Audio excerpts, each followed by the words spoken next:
Hello and welcome to food મંત્ર by Surabhi Vasa. આજે આપણે એક મસ્ત મજાની વાનગી બનાવી લઈએ. આજે આપણે રોજબરોજ બનતું એવું ટીંડોળાનું શાક બનાવશું અને ઉનાળામાં તો ખાસ કેરીના રસ સાથે આપણે ટીંડોળાનું શાક બનાવતા જ હોઈએ છીએ. પણ આજે જે ટીંડોળાનું શાક બનાવશું ને એ એકદમ મસાલેદાર અને એકદમ અલગ જ રીતથી તૈયાર થવાનું છે અને એનો મસાલો પણ એકદમ અલગ જ તૈયાર થવાનો છે. તો સૌથી પહેલાં તો એના માટે મેં ટીંડોળા સુધારીને રાખ્યા છે. તમે જોઈ શકો છો કે આ જે ટીંડોળા છે એ મેં આવી રીતે લાંબા સુધાર્યા છે અને એકદમ સરસ કૂણા ટીંડોળા હોય અને લાંબા હોય એવા ટીંડોળા લેવાના છે. જો બહુ વધારે તમે જાડા ટીંડોળા લેશો ને તો એની અંદર આવું જે બીજ હોય છે ને બીજનું પ્રમાણ બહુ વધારે હોય છે અને એના કારણે એનો સ્વાદ સરસ નથી લાગતો અને ટીંડોળાનું શાક પણ સરસ નથી બનતું હોતું. તો આવી રીતે મેં લાંબા ટીંડોળા સુધારી લીધા છે અને એને સૌથી પહેલાં આપણે ટીંડોળાને વઘારી લઈએ. 3 થી 4 ચમચી આપણે તેલ લઈશું.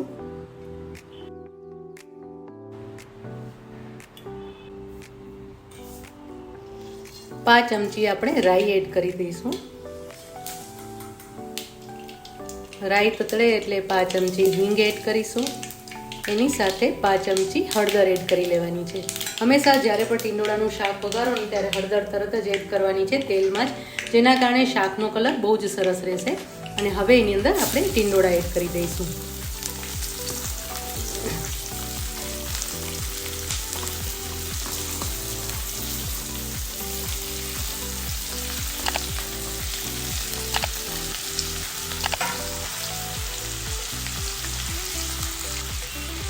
સારી રીતે મિક્સ કરી લઈશું.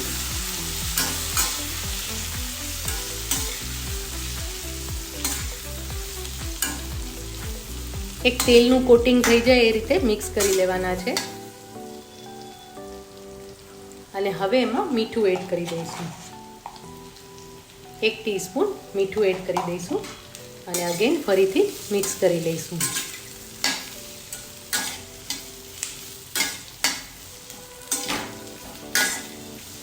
અહીંયા આપણે ટીંડોળાને ખુલ્લા જ ચડાવીશું, ઉપર ઢાંકણ ઢાંકવાની જરૂર નથી, પણ આપણે લગભગ 1 થી 2 ચમચી જેટલું પાણી એડ કરી દઈશું, જેથી કરીને સરસ રીતે વરાળ થાય અને એની વરાળથી ટીંડોળા ચડી જાય.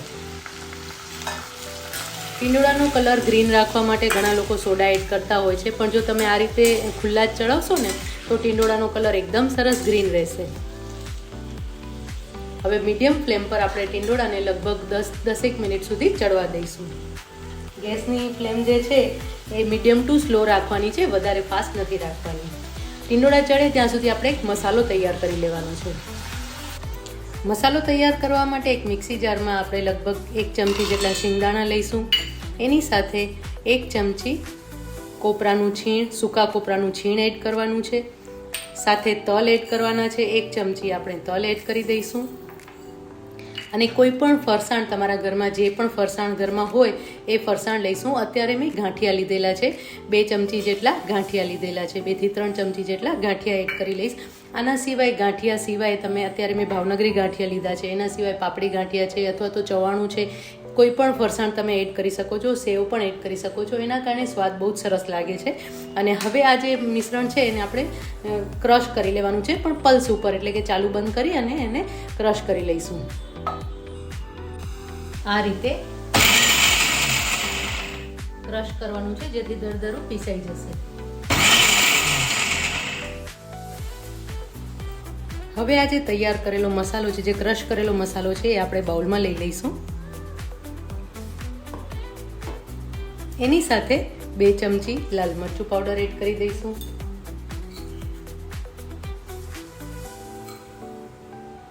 સાથે 2 ચમચી ધાણા જીરું પાવડર એડ કરીશું.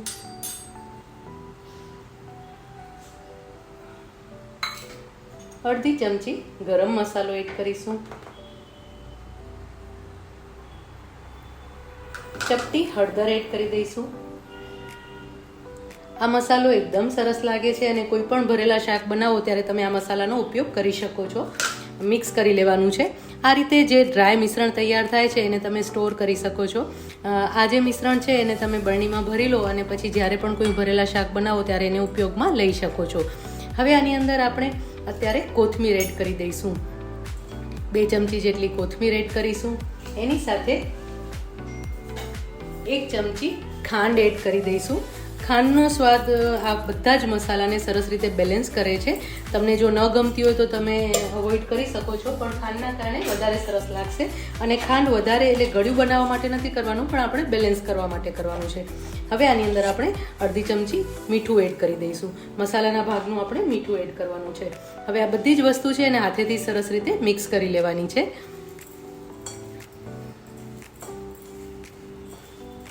આની અંદર તમે ઈચ્છો તો તેલ પણ ઉમેરી શકો છો, પણ આપણે શાકમાં પ્રોપર તેલ ઉમેરીએ છીએ એટલે આપણે અત્યારે આમાં તેલ નથી ઉમેરી રહ્યા. આ રીતે સરસ મસાલો તૈયાર થઈ જશે. આ મસાલો અત્યારે તો આપણે ટીંડોળાના શાકમાં ઉમેરી રહ્યા છીએ, પણ આ જ મસાલો ભીંડાના શાકમાં પણ બહુ જ સરસ લાગે છે. ફણસીનું શાક બનાવતા હો તો પણ બહુ જ સરસ લાગે છે. થોડા પ્રમાણમાં મસાલો એડ કરશો તો આ મેજિક મસાલો છે, તમારા શાકનો સ્વાદ બદલી જશે. મસાલો તૈયાર થઈ ગયો છે. જુઓ, હવે તમે જોઈ શકો છો કે ટીંડોળાનું શાક છે એ સરસ ચડી ગયું છે અને તેલનું પ્રમાણ પણ છે. અને મેં વચ્ચે એક કે બે વખત પાછું એક ચમચી જેટલું પાણી એડ કર્યું હતું, જેથી કરીને ટીંડોળા એકદમ સરસ ચડી જાય. અને તમે આવી રીતે હાથેથી દબાવશો તો એકદમ સરસ રીતે ટીંડોળા ચડી ગયા છે. બસ આ રીતે ટીંડોળા ચડી જાય એટલે આપણે જે તૈયાર કરેલો મસાલો છે એની અંદર ભભરાવી દેવાનો છે. તો આપણે થોડો થોડો કરીને મસાલો ભભરાવી લઈશું. હવે એને મિક્સ કરી લેવાનું છે, હળવા હાથે મિક્સ કરી લેવાનું છે.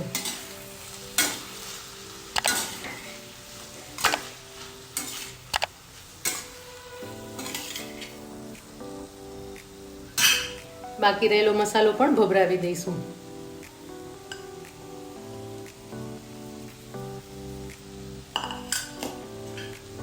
હવે એને મિક્સ કરી લઈશું.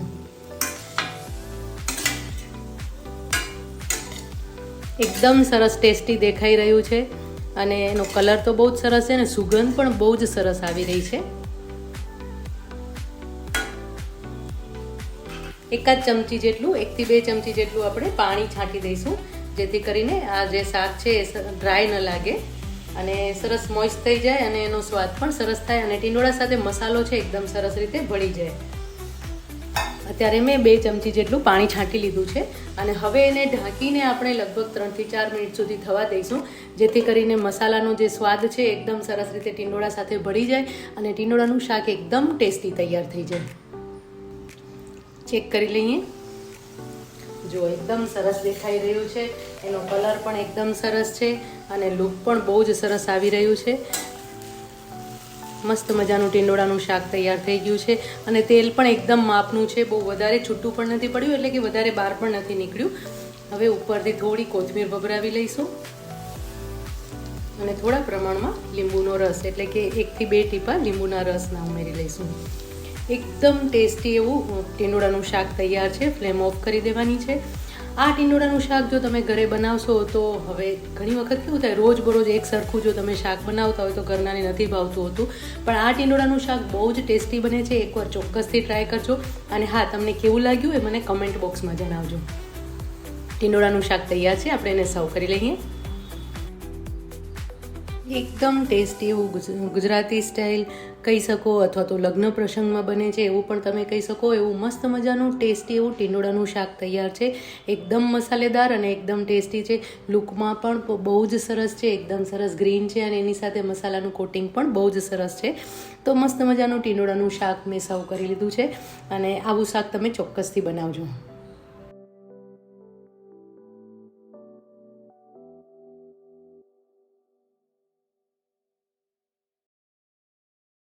ભીંડાનું શાક જ્યારે પણ આપણે બનાવીએ ત્યારે ઘણા બધા પ્રોબ્લેમ આવતા હોય છે. ચીકણું થઈ જાય છે, બળી જાય છે, વધારે પડતી લાળ પડે છે અને જરાય ટેસ્ટી નથી બનતું હોતું, ફીક્કું લાગતું હોય છે. તો આજે હું તમને રોજબરોજ બનતું ભીંડાનું શાક એકદમ પરફેક્ટ કઈ રીતે બને એ શીખવાડવાની છું.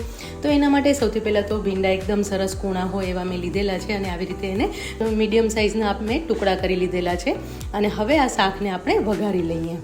ભીંડાનું શાક જ્યારે પણ બનાવતા હોય ત્યારે તેલનું પ્રમાણ થોડું આગળ પડતું રાખવાનું છે, જેને કારણે ભીંડાનું શાક એકદમ સરસ બનશે. અત્યારે મેં લગભગ 3 મોટી ચમચી જેટલું તેલ લીધેલું છે અને જે ભીંડા છે એ 500 ગ્રામ ભીંડા લીધેલા છે. હવે એની અંદર અડધી ચમચી રાઈ એડ કરી દઈશું. રાઈ ફૂટે એટલે એની અંદર અડધી ચમચી હિંગ એડ કરવાની છે હંમેશા ભીંડાનું શાક બનાવો ત્યારે એની અંદર હળદરનું પ્રમાણ થોડું વધારે આગળ પડતું રાખવાનું છે. અત્યારે આપણે 1 ટીસ્પૂન હળદર એડ કરી દઈશું. હવે એની અંદર ભીંડા એડ કરી દેવાના છે. આ હળદરનું પ્રમાણ વધારે હશે ને એના કારણે પણ ભીંડા જે છે એ વધારે ચીકણા નહીં થાય. અને જ્યારે પણ ભીંડા વઘારીએ ને ત્યારે ફ્લેમ એકદમ સ્લો રાખવાની છે. એકવાર રાઈ ફૂટી જાય એટલે ફ્લેમ છે એ એકદમ સ્લો કરી નાખવાની છે. ભીંડા જ્યારે પણ વઘારે ને ત્યારે એની અંદર ચમચો ક્યારેય નથી એડ કરવાનો, એટલે કે ચમચાથી આ ભીંડાને નથી હલાવવાના, પણ આવી રીતે 2 હેન્ડલ પકડી અને આવી રીતે એને મિક્સ કરવાનું છે.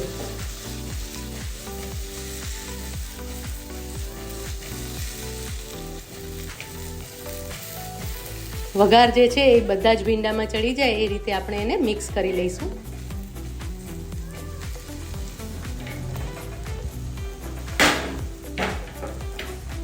ભીંડા એકદમ સરસ રીતે મિક્સ થઈ ગયા છે.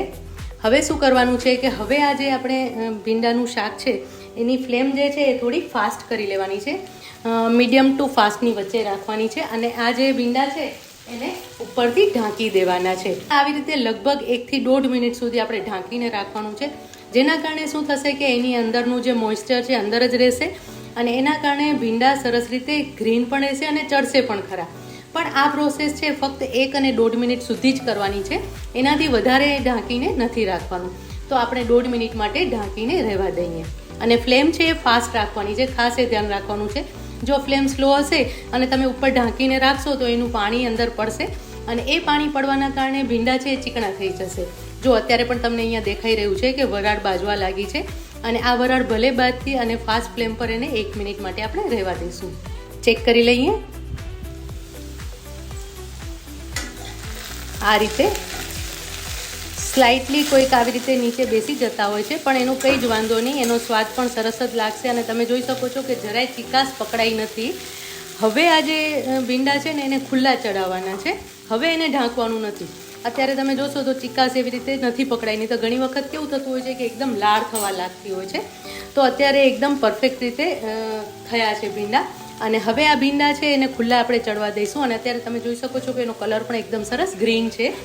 એકાદ કોઈક ડાર્ક થઈ જાય તો એમાં કંઈ વાંધો નહીં, મસાલો થશે તો સરસ થઈ જ જવાના છે, પણ આવી રીતે એને પહેલાં ફાસ્ટ ફ્લેમ પર ચડાવી લેવાના છે. હવે આપણે એને ખુલ્લામાં લગભગ 5 થી 7 મિનિટ સુધી ચડવા દઈશું. જો તમે જોઈ શકો છો કે હવે ભીંડા સરસ રીતે ચડી ગયા છે, થોડા બેસી ગયા છે પહેલાં કરતાં અને એનો કલર હજી પણ સ્ટીલ ગ્રીન જ રહ્યો છે અને એકદમ સરસ ચડી ગયા છે. તો હવે આપણે એની અંદર મસાલો કરી લઈશું. અડધી ચમચી હળદર એડ કરીશું. હવે આની અંદર આપણે 2 ટીસ્પૂન જેટલું મીઠું એડ કરી દઈશું. ભીંડાના શાકમાં હંમેશા મીઠુંનું પ્રમાણ થોડું આગળ પડતું રાખવાનું છે, કારણ કે ભીંડા પોતે એકદમ ફિક્કા હોય છે, એટલે મીઠું થોડું આગળ પડતું હશે તો ભીંડાનું શાક વધારે સરસ લાગશે. સાથે લાલ મરચું પાવડર 2 ટીસ્પૂન. તમને જો વધારે તીખું ગમતું હોય તો તમે વધારે પણ એડ કરી શકો છો. ધાણા જીરું એડ કરવાનું છે. ધાણા જીરું 3 થી 4 ટીસ્પૂન એડ કરવાનું છે. ધાણા જીરુંનો સ્વાદ ભીંડાના શાકમાં બહુ જ સરસ લાગે છે અને એના કારણે જ એનો સ્વાદ વધારે સરસ આવે છે. ચપટી હિંગ પણ ઉમેરી લઈશું. બધા નોર્મલ મસાલા જ કરવાના છે, કોઈ જ બીજા એક્સ્ટ્રા મસાલાની આમાં જરૂર નથી, છતાં પણ ભીંડાનું શાક એકદમ સરસ બનશે.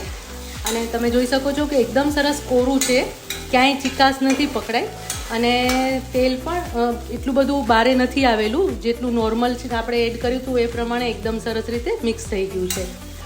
લગભગ 1 થી 2 ચમચી જેટલું પાણી આવી રીતે હાથમાં લઈ અને એડ કરી દેવાનું છે. આના કારણે શું થશે કે ભીંડાના શાકમાં મોઇસ્ચર સરસ જળવાઈ રહેશે અને તમારું ભીંડાનું શાક એકદમ સરસ બનશે અને ચીકાશ પણ નહીં પકડાય. જો તમે જોયું ને કે મેં ભીંડામાં પાણી એડ કર્યું છતાં પણ એની અંદર કોઈ જ જાતની ચીકાશ નથી પકડાઈ, પણ એની સામે ભીંડાનું શાક એકદમ સરસ દેખાઈ રહ્યું છે. હજી હું અડધી ચમચી લાલ મરચું પાવડર એડ કરીશ. એની અંદર લગભગ 2 ટીસ્પૂન જેટલો ચણાનો લોટ એડ કરવાનો છે. આ ચણાના લોટના કારણે જે ભીંડાનું શાક છે એ વધારે ટેસ્ટી બનશે. પણ હા, એટલું બધો ચણાનો લોટ નથી એડ કરવાનો કે એ દેખાય, જસ્ટ ખાલી આવી રીતે મિક્સ જ કરવાનું છે. એના કારણે જે મસાલો છે ને એ બહુ જ સરસ રીતે દેખાશે અને એવું જ લાગશે કે બહુ સરસ મસાલો કરેલો છે.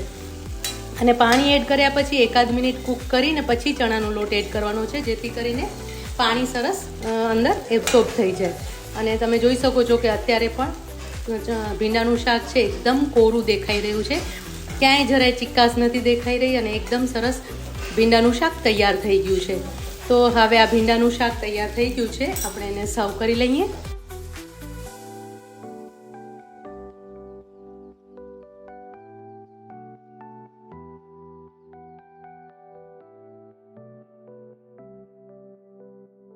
આજે આપણે એકદમ ટેસ્ટી એવું ગવારનું શાક બનાવીશું. ગવાર ગુણોથી ભરપૂર છે, પણ એનું શાક કોઈને નથી ભાવતું હોતું. પણ આજે આપણે આ શાકને અલગ જ રીતે બનાવીશું, એના મસાલા અલગ રીતે કરીશું અને આ શાક એકદમ ટેસ્ટી તૈયાર થવાનું છે. તો એના માટે મેં સૌથી પહેલાં ગવારને સુધારી લીધું છે, આવી રીતે એના ટુકડા કરી લીધા છે. અને ખાસ એ ધ્યાન રાખવાનું છે કે ગવાર એકદમ કૂણું હોય એવું લેવાનું છે. જો અત્યારે મેં ગવાર એકદમ કૂણું હોય એવું લીધેલું છે અને આ ગવારને મેં સુધારી લીધું છે. હવે આ ગવારને આપણે બાફી લઈએ. એના માટે એને કુકરમાં લઈ લેવાનું છે. ગવારનું શાક જો તમે બાફીને બનાવશો ને તો એકદમ સરસ તૈયાર થશે અને પછી એનો વઘાર કરવાનો છે. તો આ રીતે સૌથી પહેલાં આપણે ગવારને કુકરમાં લઈ લેવાનું છે અને એની અંદર પાણી એડ કરી દેવાનું છે. લગભગ 1 થી 1.5 કપ જેટલું આપણે પાણી એડ કરી દઈશું અને 1 ટીસ્પૂન મીઠું એડ કરી દઈશું અને હવે આ ગવારને આપણે બાફી લઈએ. બાફવા માટે આપણે 2 વિસલ વગાડી લેવાની છે અને તરત જ ખોલી લેવાનું છે, જેથી કરીને જે ગવાર છે એનો કલર કાળો ન પડી જાય. ગવાર છે એ સરસ કૂક થઈ ગઈ છે, એટલે કે બફાઈ ગઈ છે. તમે જોશો ને તો હાથમાં આવી રીતે દબાવતા એકદમ સરસ રીતે ચડી ગઈ છે ગવાર. તો આ રીતે આપણે ગવારને સરસ ચડવી લેવાની છે અને તમે જોઈ શકો છો કે એનો કલર પણ એકદમ સરસ ગ્રીન રહ્યો છે. હવે આ ગવારનો આપણે વઘાર તૈયાર કરી લઈએ. ગવારને વઘારવા માટે આપણે એક કડાઈમાં પહેલાં 2 ચમચી તેલ લઈશું.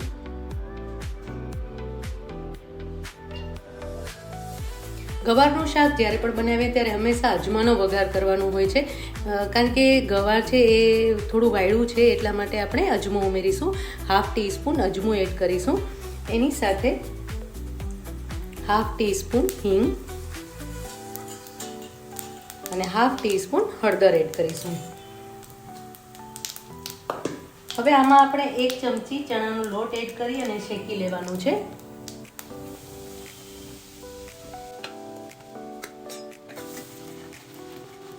સુગંધ આવે ત્યાં સુધી આપણે આ લોટને શેકી લઈશું.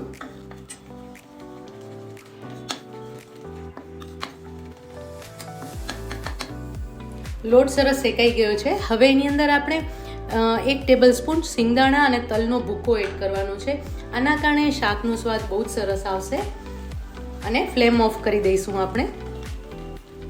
જો તમે જોઈ શકો છો સુગંધ અને કલર બહુ જ સરસ આવી ગયા છે. અત્યારે સુગંધ પણ બહુ જ સરસ આવી રહી છે. અને હવે આની અંદર આપણે બાકીના બધા જ મસાલા એડ કરી દઈશું. 2 ટીસ્પૂન લાલ મરચું પાવડર એડ કરીશું. 2 ટીસ્પૂન ધાણા જીરું એડ કરી લઈશું અને મિક્સ કરી લઈશું. આવી રીતે કરવાથી શાકનો સ્વાદ પણ બહુ જ સરસ આવશે અને જે ગવારનો રસો હોય ને એમાં એક સરસ થિકનેસ આવી જશે અને કલર પણ બહુ જ સરસ આવશે. હવે આની અંદર આપણે થોડો ગોળ એડ કરી લઈશું. લગભગ 2 ચમચી જેટલો ગોળ એડ કરી દઈશું. સ્વાદ પ્રમાણે મીઠું એડ કરી દઈશું. હવે એમાં આપણે ગવાર જે બાફીને રાખ્યો તો એ એડ કરી દીધો છે અને પ્રોપરલી મિક્સ કરી લેવાનું છે.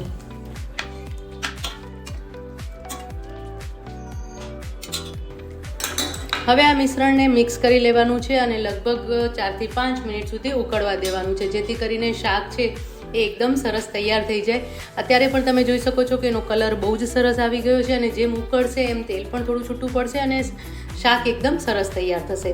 તો હવે આ જે શાક છે એને આપણે ઢાંકીને થોડીવાર માટે લગભગ 4 થી 5 મિનિટ સુધી ઉકળવા દઈશું. 5 થી 7 મિનિટ સુધી આપણે એને ખદખદવા દઈશું, જેથી કરીને જે ગવાર છે એની અંદર પણ એકદમ સરસ સ્વાદ ભળી જાય અને શાક એકદમ સરસ તૈયાર થઈ જાય. ચેક કરી લઈએ. વાહ,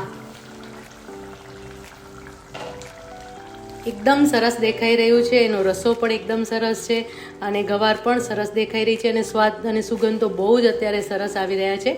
શાક તૈયાર થઈ ગયું છે અને તમે જોઈ શકો છો ને કે એનો રસો કેટલો સરસ જાડો થઈ ગયો છે. શાકને સર્વ કરતાં પહેલાં એની અંદર 2 થી 3 ટીપા લીંબુના રસના પણ ઉમેરી લઈશું, એટલે ખટમીઠું શાક તૈયાર થશે અને બહુ જ ટેસ્ટી લાગશે. આ શાક ભાત સાથે, ભાખરી સાથે, રોટલી સાથે, બધા સાથે બહુ જ સરસ લાગે છે. હવે આ ગવારના શાકને સર્વ કરી લઈએ. મસાલેદાર ગવારના શાકને આપણે સર્વ કરી લઈએ. એકદમ સરસ રસાદાર છે અને સાથે સાથે એનો જે રસો છે એ પણ સરસ ઘટ્ટ છે, એટલે રોટલી સાથે તમને ખાવાની બહુ જ મજા આવશે. અત્યારે મેં ગવારના શાક સાથે કારેલાનું લોટવાળું શાક, એની સાથે કાચી કેરીનું તાજું અથાણું અને લીંબુ સર્વ કર્યા છે. બસ આ સરસ મજાનું ભાણું મળી જાય ને તો મજા પડી જાય. તો મસ્ત મજાનું ગવારનું શાક આપણે સર્વ કરી લીધું છે. ચોક્કસથી બનાવજો. અને હા, આ બીજા કયા શાકની રેસીપી તમને જોઈએ છે કે બીજી કઈ વાનગીઓ તમને શીખવી છે એ ચોક્કસથી મને કમેન્ટ બોક્સમાં જણાવજો. આજે આપણે એકદમ ઝટપટ તૈયાર થઈ જાય એવું કાચા કેળા અને કેપ્સિકમનું શાક બનાવવાનું છે અને એકદમ મસાલેદાર અને ટેસ્ટી એવું આ શાક તૈયાર થશે. જેના માટે મેં કાચા કેળાને આવી રીતે લાંબી સ્ટ્રીપમાં કટ કરી લીધા છે, એટલે કે જે લાંબી ચિપ્સ કહેવાય એવી રીતે કટ કરી લીધા છે. અને એની સાથે સાથે કેપ્સિકમને પણ આવા લાંબા સુધારી લીધા છે. અત્યારે મેં 250 ગ્રામ કાચા કેળા લીધેલા છે અને એની સામે લગભગ 150 ગ્રામ જેટલું કેપ્સિકમ, એટલે કે 1 નંગ કેપ્સિકમ લીધેલું છે. હવે આ બંને વસ્તુને આપણે ફ્રાય કરી લેવાની છે, તળી લેવાની છે. કાચા કેળાને આપણે તળી લઈશું. બહુ જ વધારે નથી તળવાના એને, એકદમ બ્રાઉન થઈ જાય કે લાલ થઈ જાય એટલા નથી તળવાના, આપણે અધકચરા તળવાના છે. અને એનો જે તેલ છે એ પણ બહુ વધારે નથી લેવાનું. બસ આ રીતે તળી અને એને આપણે પ્લેટમાં લઈ લઈશું. આવી રીતે પ્લેટમાં લઈ લેવાના છે. આ જ રીતે કેપ્સિકમને પણ આપણે તળી લઈશું.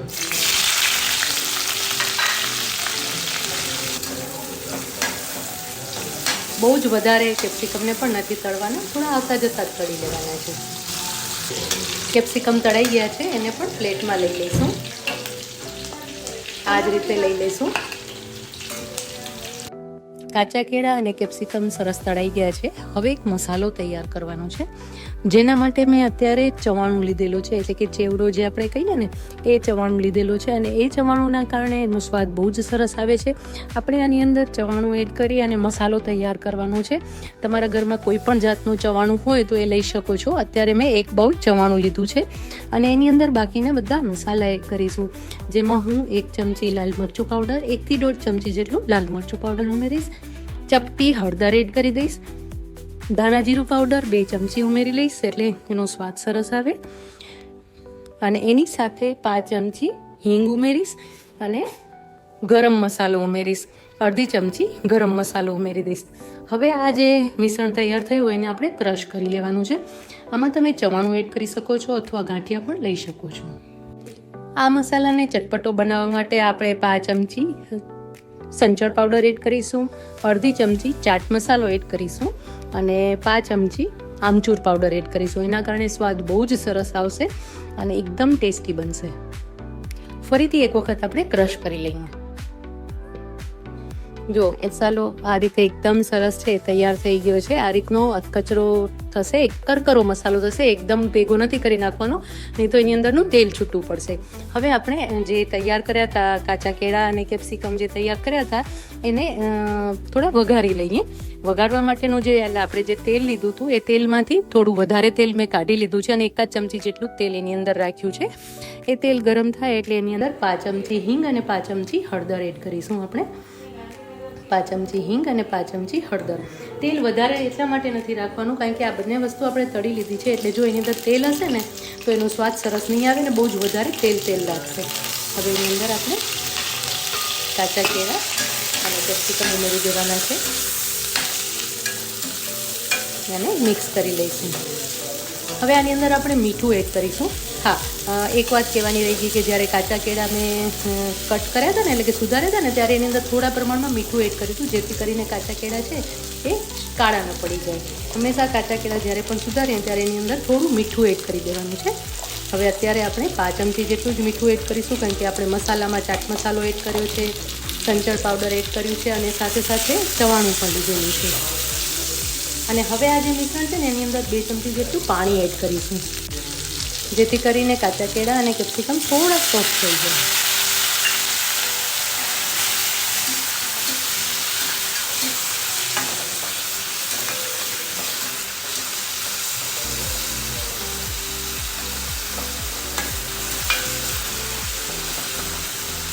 એક મિનિટ માટે થવા દઈશું. હવે આની અંદર તૈયાર થયેલો મસાલો એડ કરી દેવાનો છે. પાણી ઉમેરવાનું બીજું કારણ એ પણ છે કે આપણે ચવાણું સાથેનો મસાલો તૈયાર કર્યો છે, એટલે થોડા પ્રમાણમાં પાણી હશે ને તો મસાલો છે એ સરસ રીતે કાચા કેળા અને કેપ્સિકમ ઉપર કોટ થઈ જશે અને એનો સ્વાદ બહુ જ સરસ આવશે. મિક્સ કરી લઈશું. જુઓ, તમે જોઈ શકો છો કે કલર અને જે દેખાવ છે એટલો સરસ લાગી રહ્યો છે અને એનો સ્વાદ તો બહુ જ સરસ છે. તમે એકવાર બનાવશો તો રોજ રોજ બનાવતા થઈ જશો, કારણ કે આ જે શાક છે એ બાળકોને બહુ જ પસંદ આવશે. અને હજી આપણે આ મસાલો એડ કર્યા પછી પણ હજી 1 ચમચી જેટલું પાણી એડ કરી દઈશું, જેથી કરીને જે શાક છે એકદમ ડ્રાય ન લાગે.